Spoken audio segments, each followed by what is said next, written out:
Fanboy.com. All right, so here we go. This is Part-Time Fanboy, and I am Christian Horn, and I'm with my pal Paul Edwards. And so, did you see it today? I saw it yesterday. Oh, you saw it yesterday. All right, and it being Dawn of the Planet of the Apes. Dawn of the Planet of the Apes. Dun, Yes, it dun, has a dun. lot of it has a lot of those in the title, but Yes. I'm not going to hold that against it. No, not. I don't think you could hold much against this movie at all, to tell you the honest truth. I mean, I don't know about you, but I freaking loved it. I was pretty blown away by it. I kind of came out a little bit gobsmacked, especially by the technology and stuff. Yeah, I really thought it was interesting that, some of the best acting, that I've seen in a movie this summer came from people playing chimpanzees. Well, not even that. It's so funny that you would jump right to that point, because I feel like, sort of jumping on the thing that I kept thinking during this movie was, I've seen, I would say there's probably like of the summer, this is, or of the year, like as far as like action or sci-fi, this is like one of the top, if not like the top, right? Like it's up there, probably in top three for me, I would say. I haven't seen Snowpiercer yet, which I understand is very good. But, yeah. But yeah, this is this pretty much blows away a lot of other movies. Yeah. I really liked the last one, the Rise of the Planet of the Apes, but this one did a fantastic job of just taking everything that was in that movie and moving it forward in a way that, felt logical. I mean, it really felt like a sequel, but upping the ante in every department. Yeah. I mean, here's the thing, and what I was going to say before, I am pretty astounded by the fact that I've seen two movies in which there are mostly digital creations where I was very much emotionally affected by things that were made digitally. That being How to Train Your Dragon Part 2 and this movie, Dawn of the Planet of the Apes. And, I saw a movie which, I loathed, which we talked about several weeks ago, Godzilla, and, had live actors and just didn't do anything for me. No actor, no piece of acting, nothing, just, dead. And I just kept thinking while I was watching this movie and the apes, obviously there's actors underneath, but, you could say what you want about Andy Serkis. I mean, Andy, that's his name, right? Andy. Yeah. Is there's a lot of credit that goes to the animators in this, like a lot, you know?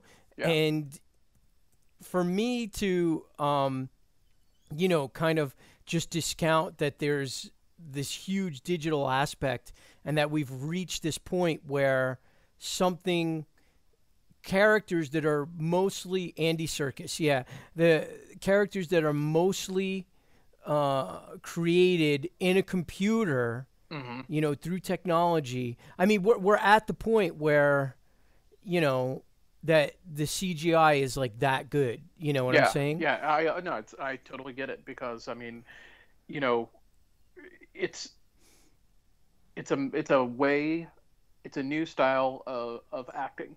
Yeah. It's where the actor works in tandem with, where before you had, an actor and maybe a makeup team, who worked to create this character. Now you've got an actor and a essentially digital makeup team that work in tandem to, create a performance, and then the digital people are actually enhancing the performance, and the actor is enhancing what they're able to do digitally. I mean, it's this really cool balance of things, that are going on right now. And what's cool about, I mean, Andy Serkis, he's the godfather of it. He's the one who definitely started. But I mean, you look at any number of the other motion capture performances in this movie, and they're just as good. Yeah. The ape that plays, his nemesis, his friend, starts off as his friend and becomes his Yeah. nemesis in a Koba. Koba, in this great sort of pseudo Shakespearean kind of role. Yeah. He's fantastic. He's an incredible villain. Yeah. Although Yeah. one of the things that I again walked out of this, and I mean, just the amount of planning that went into every little part of this movie, is that really you can't like call anyone a villain in this movie, because Yeah. it really forces you to see the point of view of each character. Yeah. Yeah. On the ape side, on the human side, you see sort of the same dynamics playing out. Every ape has a human counterpart, and every human has an ape counterpart that's experiencing something, and even as horrible as Koba is, you see why he acts the way he does. Well, yeah, And it's very much sort of like the Rick situation in The Walking Dead with his what was his best friend Shane, where you're like the guy is right, like there's one, and we're sort of getting a little bit ahead of ourselves in the plot, but whatever. There's one moment where Koba actually, signs or says to him like they're going to get this thing up and running, meaning the dam, which that's basically, the subplot with the humans, or the main plot, I guess, which is, there's a dam outside of San Francisco that the humans need to get to, and the colony of intelligent apes is kind of in the way of that dam, and between the humans getting to the dam, and basically, they have to figure out how they're going to either get past the apes or work with them so they can get power restored in their community in San Francisco, because the world has gone to pot because there's been a plague that wiped out most of humanity. Yeah, you've got a great opening that recaps the end, what's happened since the end of the last movie. Yeah. Essentially that what had begun as a cure for Alzheimer's has mutated, and it's turned into a disease that pretty much decimates the human population. Yeah, the simian virus. Yeah. Right. Yeah. It's blamed on the apes, but it's not really the apes' fault. However, a side effect of this thing is that it has boosted the apes' intelligence, and if you're looking at Scott Shaw's Facebook feed on there, that it actually has changed them physically. That they don't look quite the same as they did before. They're starting to look a little more human too. Especially you see that in that little flashback, not a flashback, that video flashback moment, with Caesar as a baby. Yeah. Yeah. And you see, oh yeah, he is, that they're not, they're more than apes. They're they become something quite different. Well, I don't think they're that different. I mean, I don't even want to get into that argument, because that's like nitpicking to the utmost degree. And that's a bunch of bullshit. And that's like something that I just eye rolled when I saw that. I was like, whatever, man. I felt like there were a lot. And you're talking about somebody who hasn't even seen the film. Said they hadn't even seen the film. But there's like the thing that's amazing about this movie to me is like there are sequences. I mean, talk about a great way to sort of, once you get beyond that opening credit thing, when you're dealing with a community of, apes, chimps, or whatever you want to call them. And it felt like there were a lot of times they took a lot of time to have quiet moments between the apes, and they had this, thing where they set up their method of communication, much like the first movie, which is they pretty much just sign everything. You know what I mean? They're advanced, but they're not that advanced. They're not like advanced like in the original movies. And there were sequences where I really felt like I was looking at something like a nature, documentary. Like I was like, this is astounding to look at. Like, and the fact that the filmmaker, the director, would take that breathing time to be like, okay, let's get to know everyone. This is the way their community works. This is, and then they go on the hunt, which is very dramatic, or the quiet moments take place after that. I can't remember. Like I was all in. I mean, I don't think I was talking to somebody at work. I don't think there was one moment where I was kind of like watching that where I was taken out by the look of the apes. You know what I'm saying? Yeah, yeah. No, not. I don't. I don't think that. I don't think it's a problem that they don't look. That they look a little more. That they don't look exactly like a real ape. I don't think that they're meant to. Because I think we're meant to. Empathize with them also. But but that's the thing is if we're talking about they look like, I thought they looked a lot like a real ape. I mean, I didn't have photographs with me like right next to me, but they were pretty damn close. You know what I'm saying?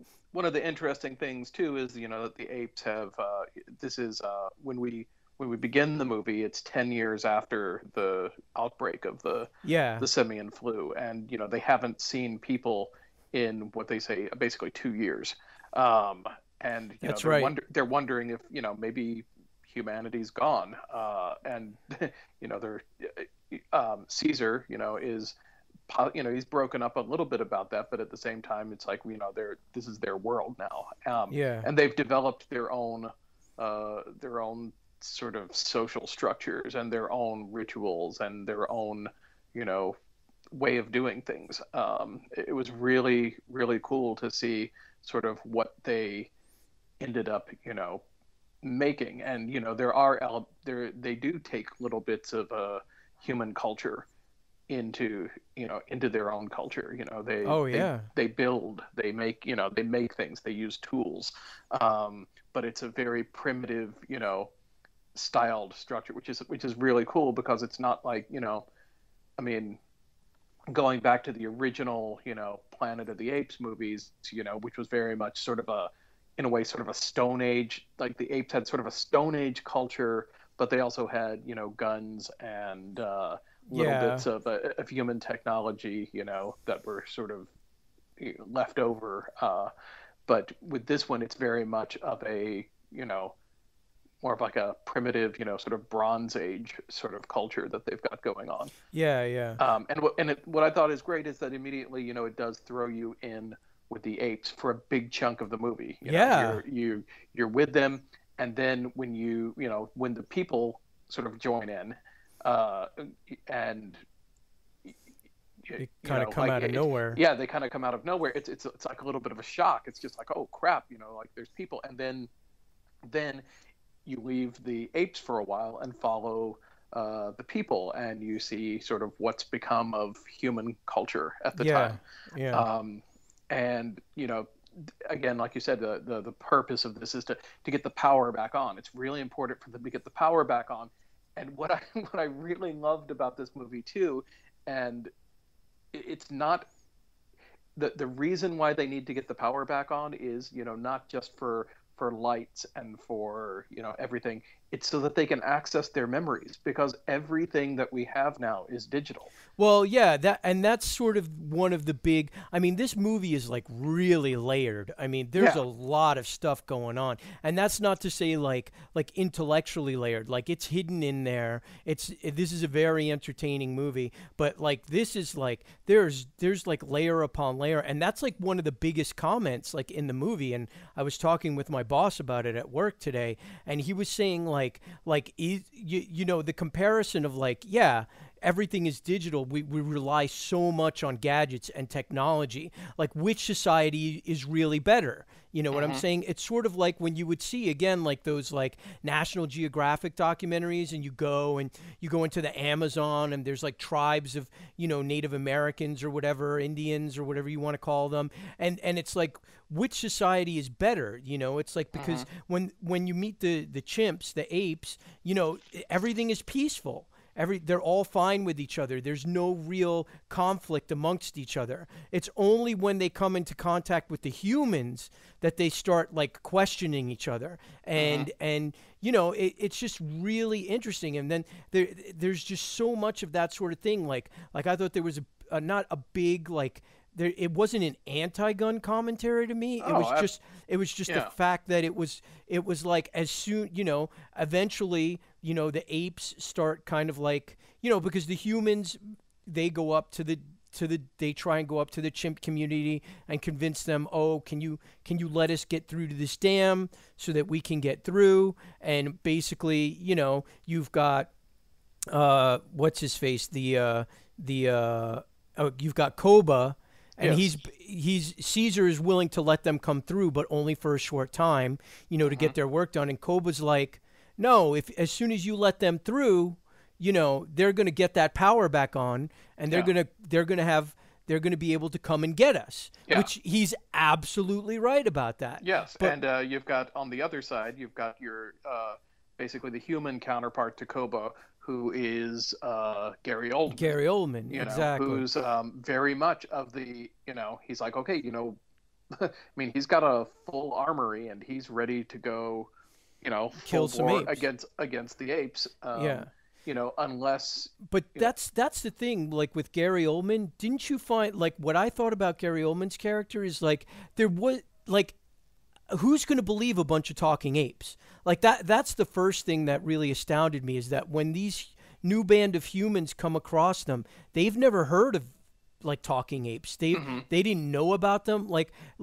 So from the end of the first movie to this movie, there's never been human to like talking ape community contact as far as we know, right? No, there hasn't been because Yeah. the first movie ended with the escape of the apes Yeah, from the facility, and then the simian flu hit right after that. So exactly. you had this like really sort of interesting, amazing moment, but like it was immediately sort of like it sort of fell apart in the news cycle because of the outbreak of the flu.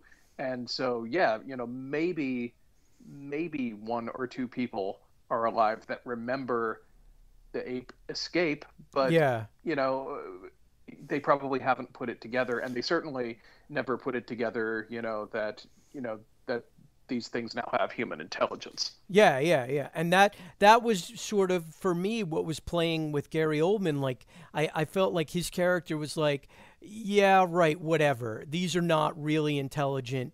Almost like in the original Planet of the Apes movies, which I watched this weekend, the Charlton Heston one, where they Hmm. keep, like, no matter how much Charlton Heston talks, no matter what he writes, no matter Yeah, what he says, they're like, "Oh, please, it's just mimicry. Oh, he's not really intelligent. It's yeah, not a real living creature." Like, it's a trick, yeah, it's yeah. a parlor trick, yeah, Yeah, and Gary Oldman, I think, is very much in that same mindset. yeah, yeah, But yeah, it was really really interesting again, like how the dynamics of the thing plays out, because no one's wrong in this movie. You know what I mean? yeah, Like yeah, everybody's got like a very valid point of view. You've got the uh, the scientists on the human side, who are trying to you know work some sort of a peaceful coexistence. You've got Caesar, who wants a peaceful coexistence because he remembers good people. yeah, And then that's the other fascinating, and so that Koba just remembers the bad side of people because he yeah. was in the lab. That was his experience. That's what he knows. Well, Um, and I think they pulled him from like a circus or something in the original movie.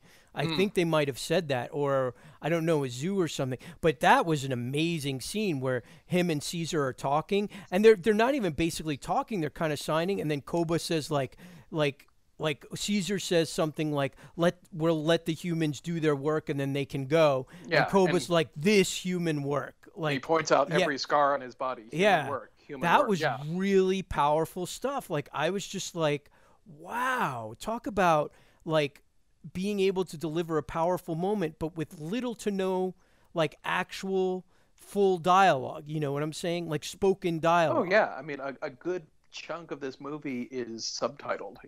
Yeah. Which is awesome. I mean, it's like, Yeah. yeah, we're gonna make a blockbuster, and we're gonna make you read while you do it Yeah, too. yeah, yeah. Well, if Um, Lost can do it, right? I mean, Absolutely. And what's great about it too is that it doesn't skimp on the action. It's a very no. action oriented movie.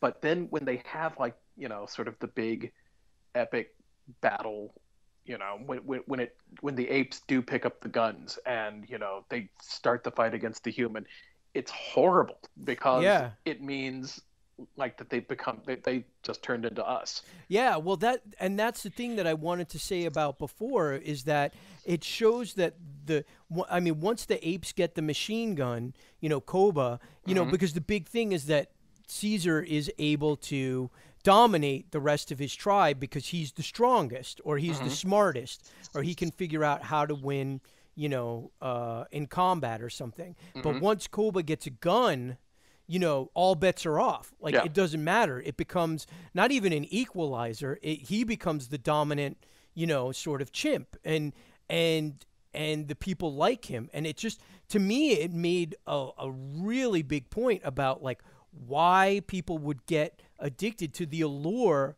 of weaponry like Hmm. that. Why it's so easy to be like, this is mine and I deserve this because Yeah. it lets me take what I want. And there's that great bit of dialogue, from Caesar to his son, where he's just said, yeah, apes reach for the strongest branch, Yeah, yeah. and it's like that again. They're so economical in this movie with the dialogue and getting like the point across in a really smart phrase that's done with little sign language and acting. Yeah, yeah. Um, I you mean, know, yeah, it's I still can't believe like how like vastly improved this is on the last one, um, yeah, and how it just opened the world up like so much. And I mean, yeah, even photographically, there's just gorgeous long wide shots of the overgrown city and the yeah. The forest and the junk. cinematography And is beautiful. I mean, and yeah, really beautiful stuff. A lot of the city stuff that's overgrown is reminds me of the video game The Last of Us, which Uh, featured a similar style with like the with especially with the digital lighting in on the vegetation and everything. uh, it's really beautiful to look at, and it's interesting too because we had gone back and watched some of the Charlton Heston, the older movies too. yeah. That there are little nods to. I mean, this is the second one in the new Big series of time. movies. There are Yeah, nods to the second movie in the series Beneath the Planet of the Apes because you've got the that's tunnels great. under the city. You've got, I mean, you don't have, mutants who worship the bomb, Yeah, no. you know, but you do have like worship of weaponry in a Yeah, way. yeah. Some of the themes are the same as that second movie. Yeah, yeah. Well, I mean, that's the thing. And, to talk about the first movie a little bit, the thing that impresses me so much about this, and actually impressed me about the Charlton Heston one, and, the very first movie, which I watched the night before, Hmm. you know, when I remember going to see the first one, like Rise of the Planet of the Apes in the theater, and just thinking like, okay, like this will be like a fun kind of like dopey action movie. Hopefully, it'll be better than that god awful Tim Burton, piece of garbage. And Which honest, honestly couldn't be very hard to do yeah, anyway. it wouldn't be very hard to do. But I just remember being blown away by the fact that they just went like it like the first chunk of the movie was just like all about like the development of it, and Hmm. there was emotion in there, and there's dialogue and like caring and bonding and stuff like that. Yeah. And Well, I did you not had that amazing performance by John Lithgow in that yeah, first movie. yeah. Well, and And what's his face? James Franco. James Franco is fantastic, Yeah. And the thing is like it was not a type of movie that I expected, Yeah. And it's very emotional and very deep and has things to say about like a lot of things, and I did not expect that. I expected like some kind of cheesy action sci-fi thing, and that's the thing with this movie too. I mean, obviously there's a bigger budget, there's more going on, but there was just so much that I was just like especially in the beginning, like when you see the apes like interacting with each other and they're signing, and I'm like, oh, are we doing this? Like we're Yeah. doing this, we're gonna do this, like this is like peaceful quiet moments where there's going to be sign language and subtitles, and like it comes across very intelligently. Hmm. It And we're going doesn't to come throw across. you, and we're going to throw you into this world, Yeah. and we're not going to spoon In, feed you everything, exactly. And we're but not going to insult your intelligence at all. yeah. Yeah. But at the same time, it's also still true to sort of the B movie roots of the, of what it is. I mean, there's definitely, like especially among the human actors, you get some definite, definite sort of B movie moments in the dialogue and stuff like that. But even the way that's delivered, it still makes it work. Like Kirk Acevedo, man, like I love Oh, that he's a character. great actor. I love that character because there's a moment, where he's looking there, and so he's just like, wait a minute, and he's like, I'm the asshole, Yeah, yeah, So yeah. he commits. He's like, okay, if that's who I am, that's who I am, Yeah, yeah, yeah. and it's a great moment because it's just, he real again.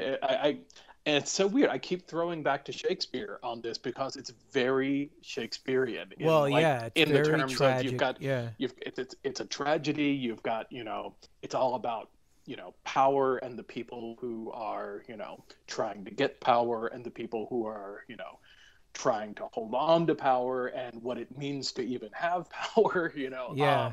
It's a lofty movie that's a lot of fun too. Yeah, yeah. I mean, that was the thing. It's like, and it's one of those films, sci-fi films, that you're watching, and you feel like something more is happening here. You know what I mean? Hmm. Like you feel like again, Thursday night, the night before, Amy and I watched, Rise of the Planet of the Apes. She had not seen it. And I was going to put it in, and she's like, "Oh, really? Come on!" Like, kind of giving me a hard time. She's like, "Planet of the Apes," because she's thinking about the '60s, '70s versions. You know Right, what I right. mean? And I was like, "No, trust me, I'm telling you." So she pulls out her laptop, and we're watching TV. Maybe about halfway through, she's like, "This is not at all what I expected it to be." And I'm like, "I know. That's what I kept trying to tell you."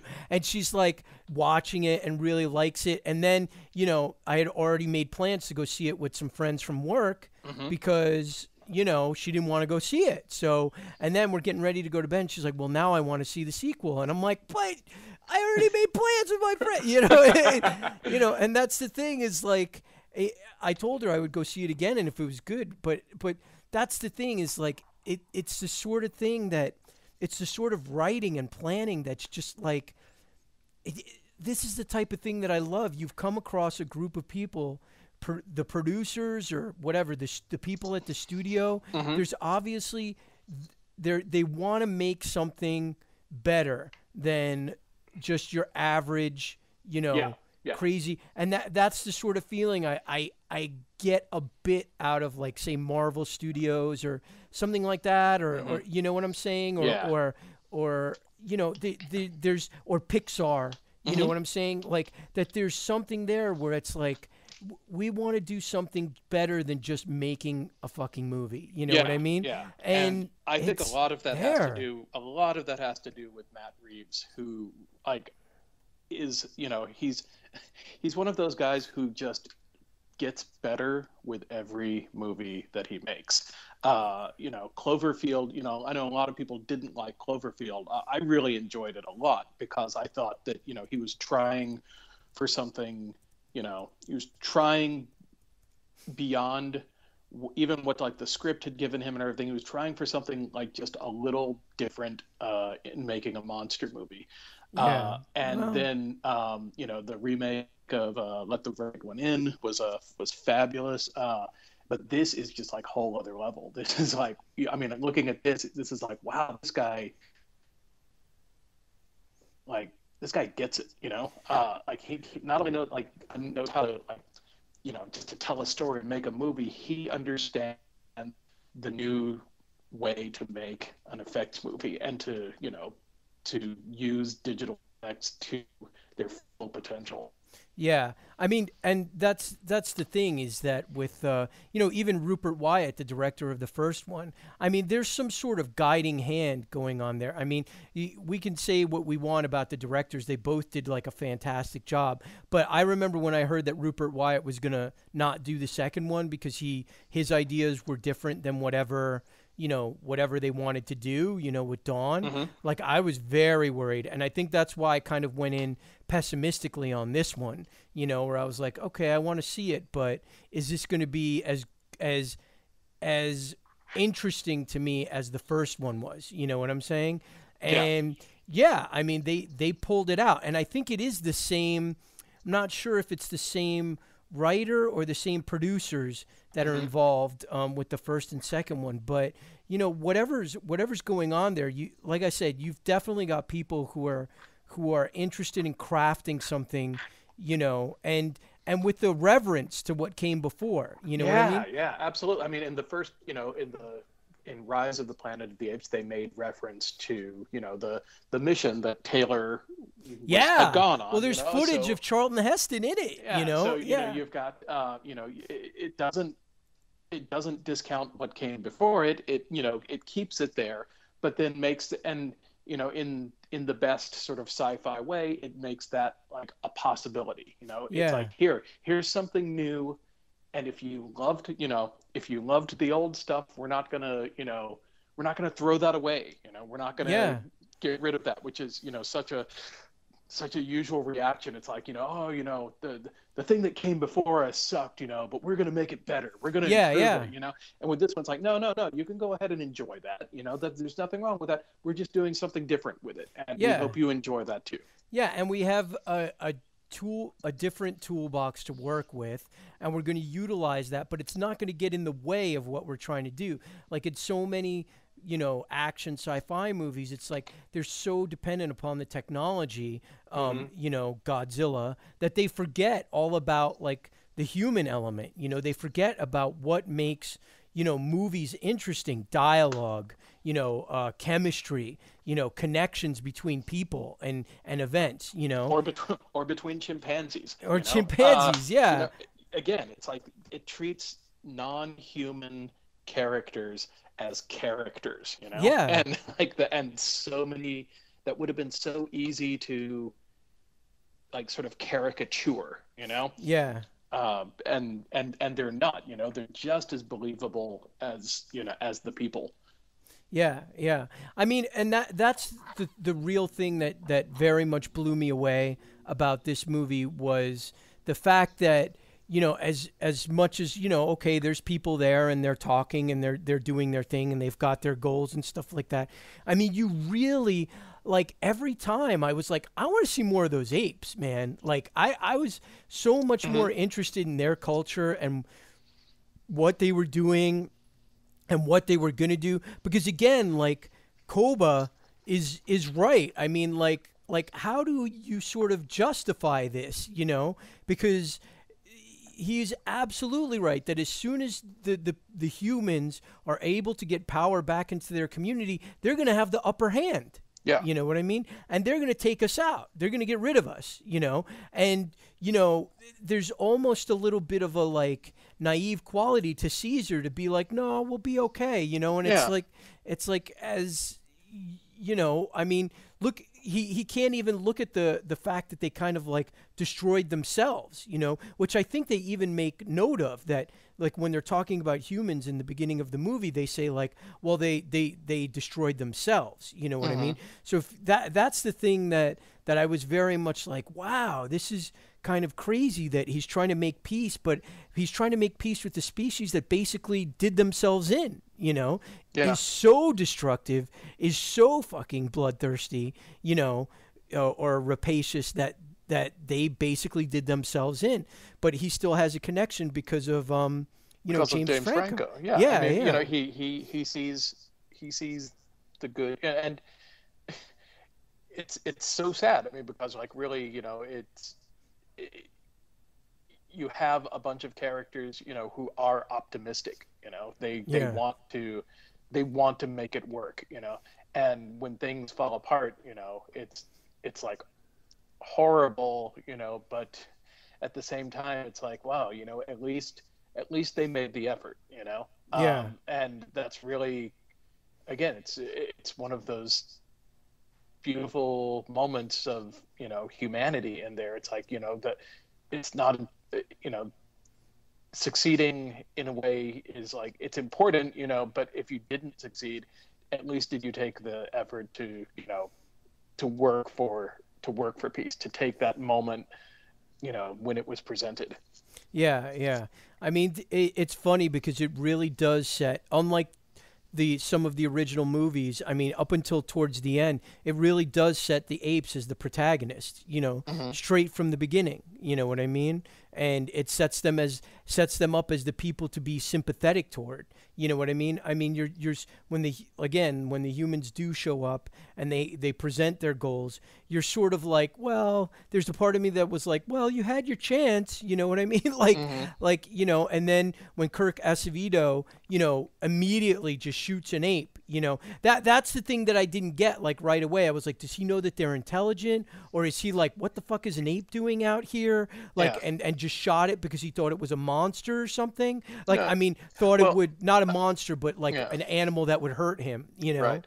Well, there's definitely, they explore that a little bit. There is some anti-ape Oh sentiment yeah, that's right. because, it's the simian flu, like they think in their head, it's like, oh, it started because, of these apes that escaped from this laboratory, Yeah, but they didn't, but they don't have any idea that they're intelligent, he doesn't understand that, and they don't know that until that great moment. I mean, the first line of dialogue from the apes, go, and when Caesar does it, where he's like, oh, that's big, but then when all of the apes start to shout at them, like, yeah, it's like, wow, like that's what they're moving toward, yeah, and it's really interesting too, because again, you're beginning to see sort of the evolution of or de-evolution of communication among the apes, because they're starting to copy people more. They're yeah, starting to yeah. speak more. It's funny. It's like,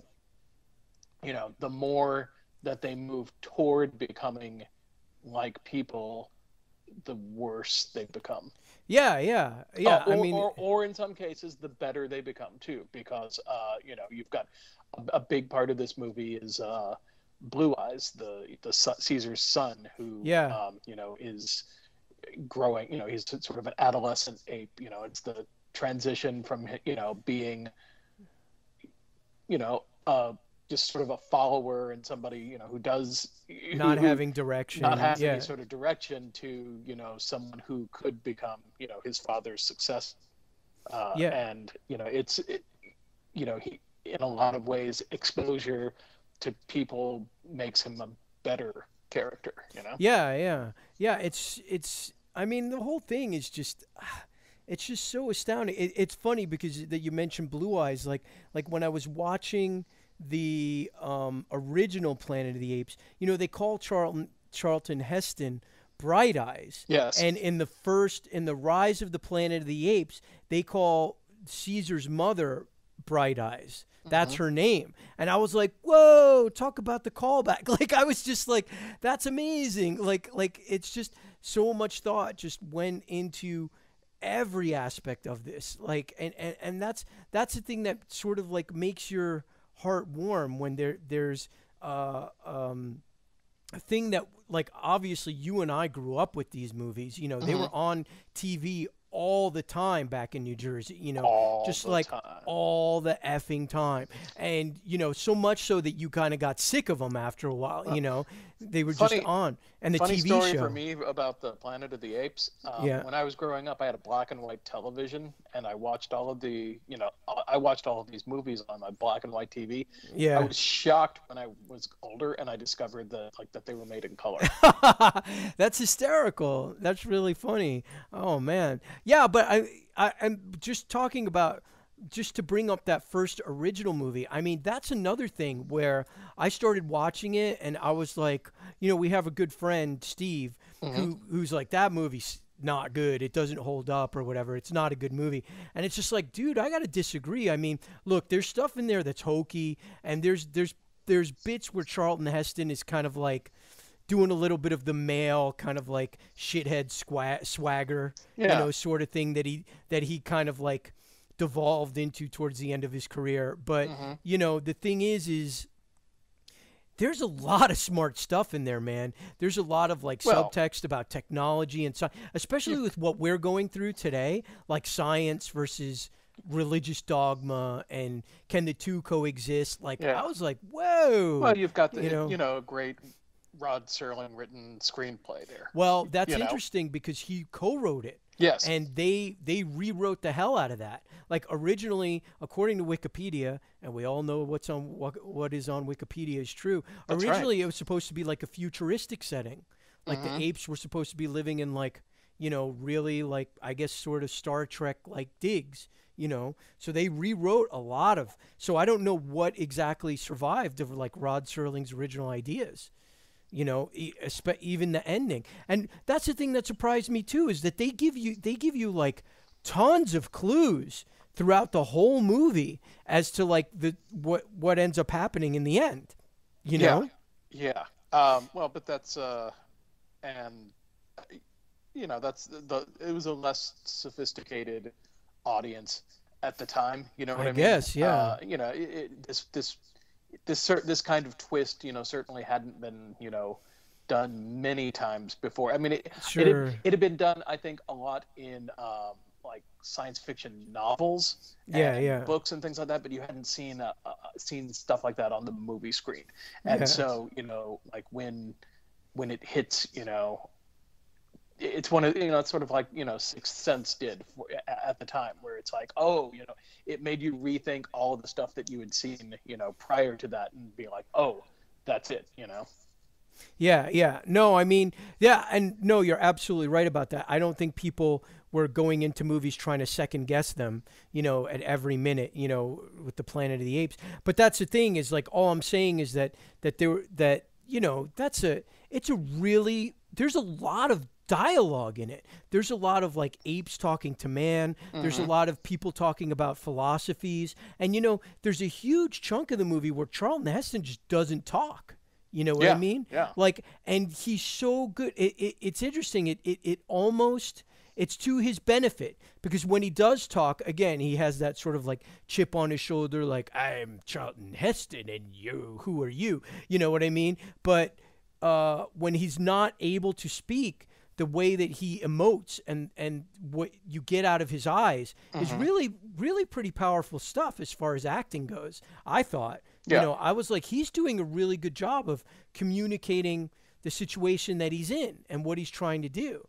I mean, I was really impressed with that first movie. Yeah, yeah, it is a really good movie.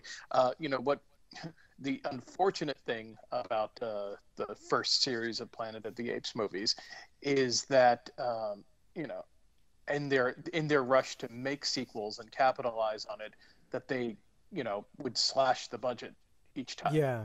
Like every time they made a new one, they slashed the budget until like they got to the end, and the last movie is a bunch of people dressed in ape suits who were like out in a meadow, somewhere out in Yosemite Valley, and Yeah. unfortunately that last movie is just not very good in that series. The the first one's great. The second one's odd, but it continues that sci-fi Yeah, vibe of yeah. the first one. The third one is 70s rific, because they do the time travel bit in that one, where Roddy McDowell and his wife come back to Earth, That's right. and it's definitely like 70, but it's still a really good movie. It's very entertaining, and it's interesting. Like it's satirical in a way of sort of celebrity culture and everything. And then That's right. the one after it is like really Dark. dark, and Yeah. and it's like and With a like horrifying, like a really creepy ending really too. creepy ending. And a lot of the movie, like when I was watching, I was just like, holy crap, this is like Fight Club. I mean, like where like the apes are starting to rebel against the people. There's like Yeah. a very like dark vibe against it. And then unfortunately, like they just ran out of steam for the Yeah, last movie. yeah. And they also did a TV show, right? Yeah, yeah. Yeah, but Which was not very good. but it's nice to see with this one. It's like, okay, each time we're going to make it, we're going to invest a little bit more in in what we've built Yeah. before, rather than being like, okay, what can we, take out of that? How much money can we take out of this without putting any back in? There, it seems more of like an investment that I really feel like they want to grow this new series in a way that's respectful and, takes care of the franchise long term. Yeah. Well, but that's the thing, right? I mean, the original Planet of the Apes, I mean, those movies were successful, but they were never really that highly regarded, especially, I mean, basically Heston was pretty much slumming, right? I mean, Yeah. they were not considered like now we consider them really great, like in the vein of like the original Star Trek, because there were so many concepts and great ideas Hmm. and some really neat moments in those movies that we all hang on to because I guess our generation, the kids were smart enough or whatever, open enough, I should say, to like recognize things that these movies were saying to us, you know Yeah. what I mean? Whereas adults at the time were like, that's just garbage, you know what I mean? Hmm. Not being able to look at the subtext or what's going on underneath. And that's the thing is like I love that tradition is sort of continuing with these movies. Like they're just saying things about medical experimentation, medical research, the first movie, Alzheimer's, taking care of your parents, Hmm. what happens when things start getting too difficult, how desperate will you become? And then this one is just like so many just like really great like messages. And when I say messages, I don't want to make people think like this is a movie that's lecturing you, because it's not in any way. But if you look hard enough or you keep your eyes open, there's just so many things it has to say about just everything so many things about our culture, Yeah. like again, like how tied we are into technology. Why does war and weaponry make us feel better? Like why is that so addictive? And then just even the quest to get energy for the humans, like Hmm. why is that so has that become so incredibly important to us to survive? I mean, the answer is kind of obvious, but again, you're sort of leading yourself into another war situation in this movie, Hmm. or a situation of conflict, because you're so desperate for that energy and you're facing an enemy again that doesn't need that stuff, which could Yeah. very well be like, Al Qaeda, you know what I mean? Or something like that, It's just, there's a lot of stuff going on in this movie if you think about it. Hmm. But then that's the thing is you don't have to think about it. You can go in You and can just be go in and entertained. just be entertained by it just as well. Yeah. Yeah, I mean it's pretty amazing. Like, gosh, like look at the stuff that I don't know that's come out of like just a bunch of '60s movies that nobody ever thought would come. You know, nothing would ever come of them. Yeah. You know?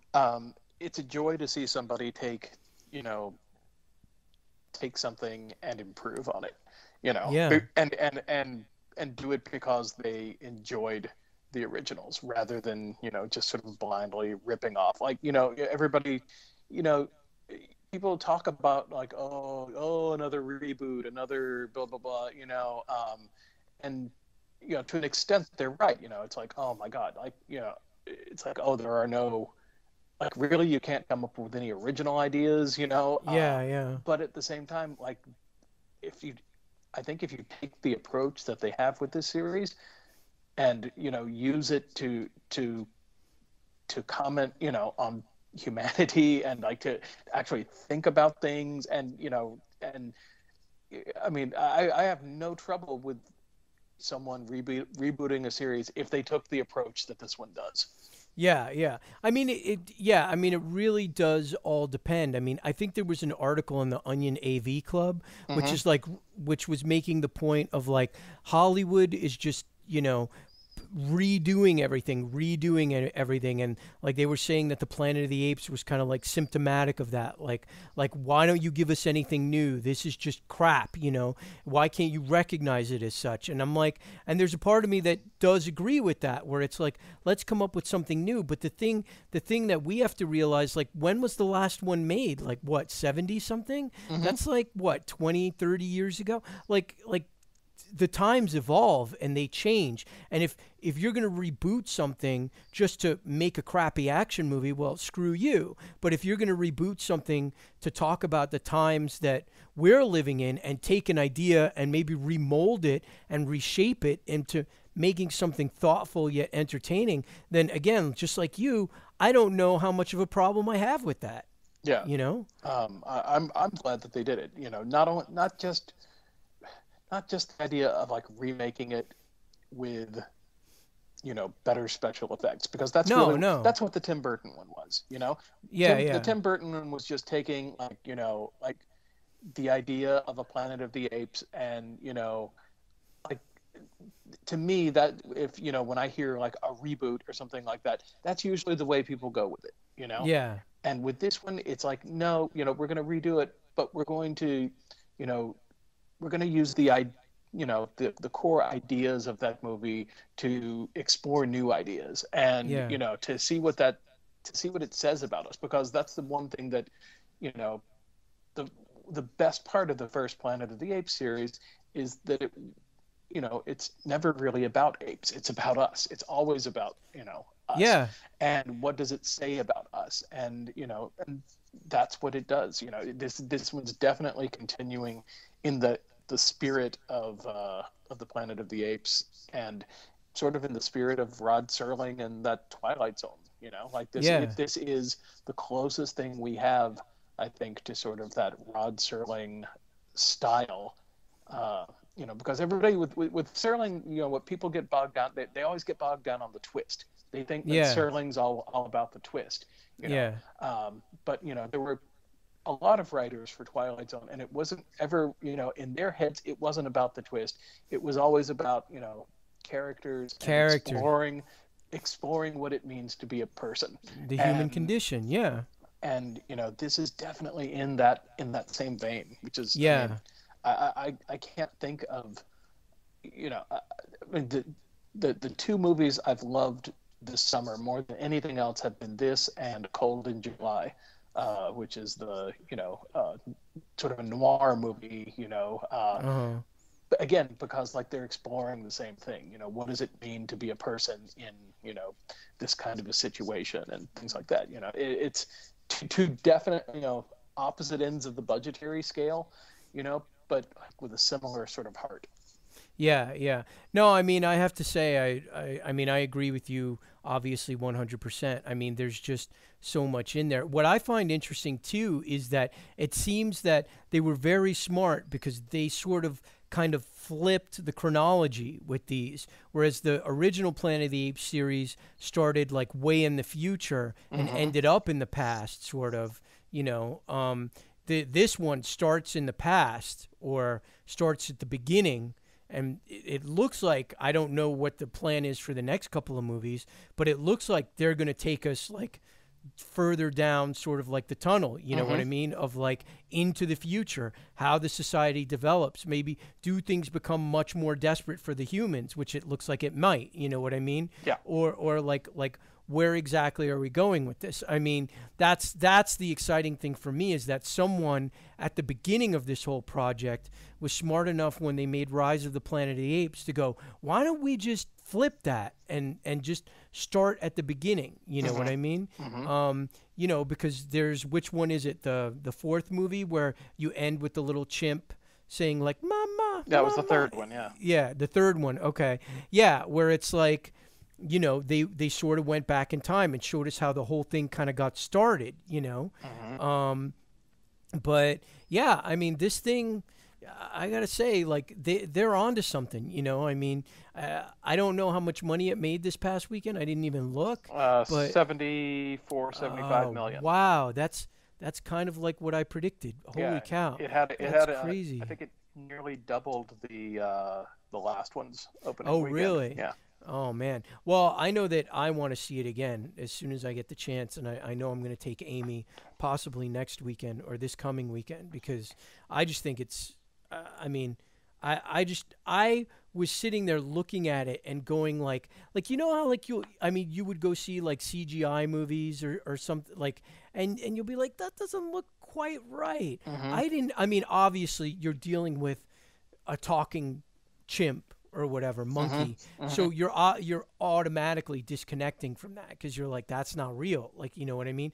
But visually speaking, there was not one point where I was just like, holy cow, you Well, know what I mean? Like, that looks fake. one of the things that they did so beautifully is that there is a there is a level of unreality to it. I mean, like when you're watching, especially in the opening with the hunt, and you're watching the Yeah. the the the apes face off against the bear and everything like that. It's sort of like a Brothers Hildebrandt kind of style, where it's like Yeah, very interesting. very stylized lighting, and you've got like it's like it's not really trying to be photorealistic. It's trying to look gorgeous, Yeah, yeah. and that's what's so good about it. It's just like, and that's where CGI works the best, I think, is when there's at some point you have to stop trying to make it look real and just make it look pretty, Yeah, you yeah, know I think you're probably right. and that's what they nailed with this. Yeah, they told, but that doesn't mean it doesn't look real because there was so much stuff that I was just like, I mean, how much of the environments do you think are fake? Like, there's so much. I mean, I was joking around with people at work and I was like, I think this movie might as well be frozen, for all Hmm. I know. You know what I mean? It's just like so much of the environment, so much of the characters and creatures are not there. They're not real. You know what I mean? And Yeah. it's just like we've gotten to the point of where computer technology, has again, like with How to Train Your Dragon 2 and this has we've gotten to the point, and obviously several Pixar movies, but we've gotten to the point where like computer animation, is getting to the point where it can seamlessly trick you into connecting to a character that is not at all real. You know what Yeah. I'm saying? Yeah. And that is amazing to me. Like, that was the most astounding thing about it. That's all I could think about. I mean, obviously, we've had animation for a long time, and there's been like, Snow White and the Seven Dwarves and Bambi, but I don't think you connected to those characters. You would feel for them, but I don't think you ever looked at something like in a hand drawn animated movie where you were like, I'm bonding with that on a level that you sort of might bond with some of the apes in this movie. You know what I mean? Yeah. Does that make sense? Yeah. I totally makes sense. I mean that was sort of like another level where one of my friends who I went to see the movie with, it's like I kept saying like, how long are we before it becomes just you don't even need real people? You know what I mean? Where it's just like, I mean, or you have like say Andy Serkis or an actor and you don't even need their visual appearance anymore. You can just make them look like Brad Pitt Yeah. and then that's the movie. You know what I'm saying? Like, that's crazy. And then my friend made a joke that it was like that basically, yeah, that's kind of what this movie is making another point about, which like the apes are like phasing out the humans. The technology that's making out this movie might ultimately phase out humans. You know what I mean? Like in Yeah, movies. except I mean, I don't know. I really feel like, again, there's something about the motion capture that's integral to, like you need a person performing in there, Yeah, I mean, I don't disagree with that, but again, what I guess my point is that I feel like you could just take a person and make them into completely something else. Like, you won't need like a Brad Pitt, or Hmm. you won't need an Angelina Jolie. You could get somebody that looks like me and make them look like Tom Cruise or Brad Pitt, like the perfect human being or whatever, Yeah. and then just make them walk through the motions. You Yeah. know what I mean? And then at some point, if computer technology gets smart enough, artificial intelligence or something, you might even just be able to program a computer to just do the whole thing, Yeah. which is Maybe. insanity. You Yeah. know, Yeah. Yeah. That would be pretty crazy. that would be crazy. So yeah, I don't know. I don't know. That's some weird commentary that I don't think they meant to put in there. But I was like, this is you guys are getting close, man. Yeah. you know? And you know what? How cool is it? Again, and it's sort of a fanboy thing. How cool is it too that they slipped in? Charles Burns' Black I Hole know, in which this I've never movie. read. Uh, I still need to read it. you should read it. It's about I've been dying to. it's got sort of a plague storyline in it too, Ah, and it's really it's a great little sort of geek nod. yeah, yeah, You know yeah. that I just adored that. The fact that like a human and an ape bond over a comic book is Yeah, yeah. incredible. Yeah, I mean, I've flipped through Black Hole several times, and I always come so close to picking it up, and I just, for some reason, I just haven't picked it up. But I know that like when I was watching the movie, I was like, "Are you sure that's the thing you want to be showing him?" Because I didn't know, I don't know if the material is appropriate to just share with a complete stranger, Yeah, like even yeah, even an ape, So I don't know, but. Yeah, I mean, I just have to say the movie was fantastic.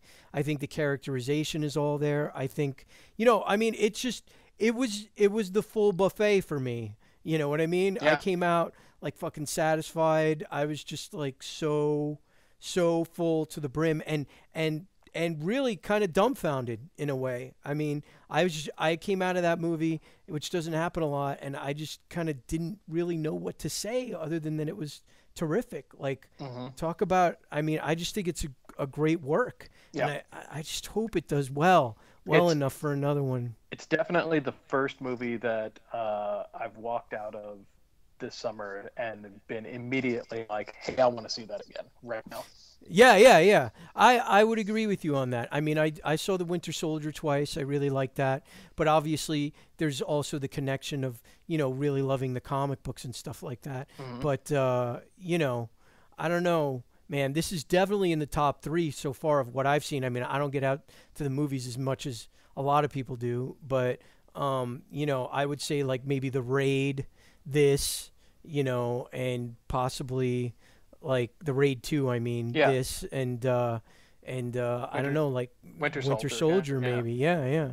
Yeah, I mean, it's so funny because the more movies that keep coming out, Winter Soldier gets knocked down the list just a little bit more, which is nothing bad about Winter Soldier. I think it was a fantastic, probably one of the best Marvel movies that they've done. yeah. But when I saw Winter Soldier, I was like, that's it, done for the year. You Well, know what I mean? And I'm just so happy to report that there have been like two or three other movies that I've just been like are just as good, yeah. if not better. I think that this is probably the best summer for movies in a long time. Yeah, we're getting there. I mean, I don't. I guess technically you would say that Winter Soldier it wasn't a summer movie, right? I mean, I don't know. I'm calling it a summer movie, Yeah, I but know, but yeah, get what you mean. you know, I think it's the best sci-fi summer like in a long time, yeah, right? that's for sure. Action sci-fi, possibly. I mean, I haven't seen Snowpiercer. I want to see that. I don't know if I'm going to get a chance to see it. I haven't seen. Well, I don't want to see the Transformers, but I don't Yeah, know. To each his own. yeah, yeah. So I don't know, I'm not gonna but see that either. But I am really excited for Guardians of the Galaxy oh coming man, right up soon. I don't know. I'm nervous about that one, Paul. That could swing either way with me. That's the thing is I have no nostalgic ties to any of the characters except for Rocket Raccoon Hmm. and that little bit at the end of the last Thor movie kind of scared me. I'm looking forward to it because I'm a big. I really like Slither. I really like Super. I think I I think did like Slither, yeah. this director's got a really good touch, and I think it's going to hit a lot of good nostalgic slash uh, little kid in me sort of sci-fi stuff. Yeah, well, that's the thing that I'm looking forward to is seeing something that isn't something original, like sort of like space swashbuckling Hmm. that isn't Star Trek or Star Wars for the Yes. first time. You know what I mean? And actually looks like it's going to embrace the campy sort of cheesiness of the whole genre. Hmm. It's not going to take itself too seriously. Yeah, space Like opera. Yeah. yeah, yeah, exactly, exactly. I mean, that's the sort of thing that I'm looking forward to. I just, I, my big worry is that you know, that Marvel is expecting every movie to make like $1 billion now. You know what I'm saying? Or be like a giant hit. And I don't know if Guardians of the Galaxy is going to be able to do that. I mean, my big fear for Guardians is that, remember that year that Scott Pilgrim like hit Comic-Con? Yeah. And like it was like Scott Pilgrim's going to be amazing. And Scott Pilgrim was amazing, but it didn't do that well at the box office, or it didn't do as well as expected based on the hype, like at Comic-Con, like what people were thinking. And that's just my big fear for Guardians of the Galaxy. You know what I mean? And you know, we were actually walking down the street the other day, me and my wife Amy, and there was a billboard, and I was like, that's the next one we got to go see. And she was like, that looks cheesy, Kristian. And I was just like, oh no. But then I had to be like, just trust me, it's going to be good. Because I don't know. At this point, I have a lot of faith in Marvel. So. I do too. And now I have faith in the people that make the Planet of the Apes movie. Look at that. Things are getting more optimistic all the time. Things are getting more optimistic. So any other last thoughts on Planet of the Apes before we sign off? No, other than the fact that, like, yeah, I really want to see another one. They've already... Oh, yeah. At the end of it, they set up sort of an epic conflict coming up, so... Can you imagine, like, a giant human ape, like, war epic? That would be crazy. I think that'll be the next movie. Oh, my God. Wow. All right. Well, this has been the Dawn of the Planet of the Apes podcast episode of Part-Time Fanboy. Thanks for listening. I'm Kristian Horn, and that is my friend Paul Edwards. And hopefully we will have another podcast for you in the next week or so. Thanks for listening. Bye. Bye.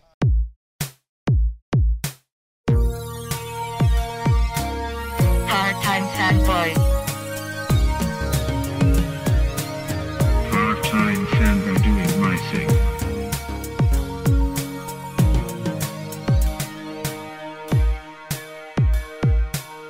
Oh yeah, doing part-time. Oh yeah, doing part-time. Oh yeah, doing part-time.